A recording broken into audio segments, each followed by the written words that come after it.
हाय। शस्त्र निपुणता। पिता की देखा देखी माचैया रोज प्राणायाम और कसरत करता था। हिप्परगी गांव में ही लिंगण्णा नामक एक आचार्य भी थे। वे योगासन, प्राणायाम तथा शस्त्र विद्या में निपुण थे। वे बच्चों को योगासन आदि सिखाते थे। एक दिन उन्होंने माचैया की कसरत में रुचि देखकर अपने यहाँ सीखने आने के लिए कहा।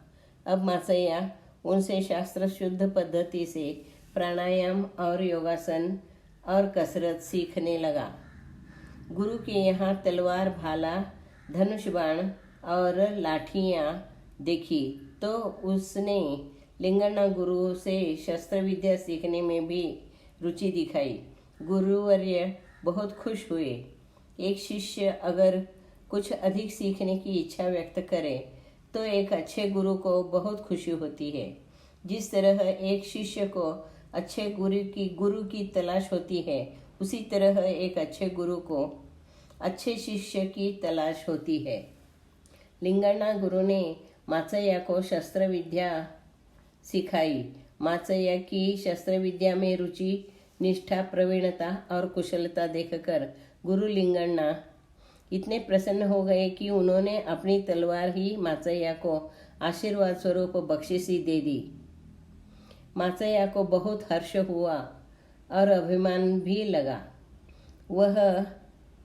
उसने वह तलवार हमेशा कमर पर लटकाए रहने लगा। अब वह प्राणायाम, योगासना के साथ तलवारबाजी का भी अभ्यास करने लगा था। घंटानाद का आजीवन प्रयोग। एक दिन माचैया के पिता पर्वतैया ने पुत्र से कहा, बेटा, मंदिर में और बाहर पीपल के पेड़ के नीचे इस वक्त बहुत भीड़ होती है। वहां जाकर लोगों को कहो कि परसों शाम गोधूली को पंचायत की सभा ली जाएगी, अतः सभी लोग सभा में जरूर आए।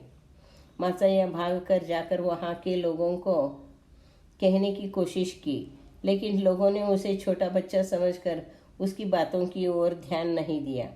माचैया ने एक तरकीब सोची। वह मंदिर की सीढ़ियों के पास लगी घंटा जोर जोर से बजाने लगा। अब लोग उसके इर्द गिर्द जमा हो गए। तब उसने लोगों को पिता की बात कह दी।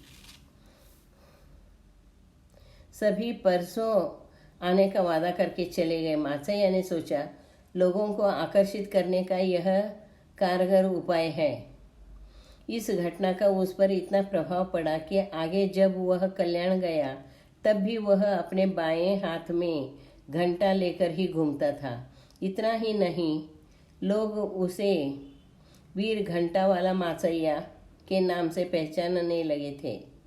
अब जब भी उसे लोगों को कुछ कहना होता था तो वह जोर जोर से घंटा बजाता था। माचैया का वेदों का अभ्यास पूरा हो गया था। माचैया के विचार से मल्लिकार्जुन स्वामी बहुत प्रभावित तो थे ही, अतः वे उसके विचारों को लोगों के सामने लाना चाहते थे।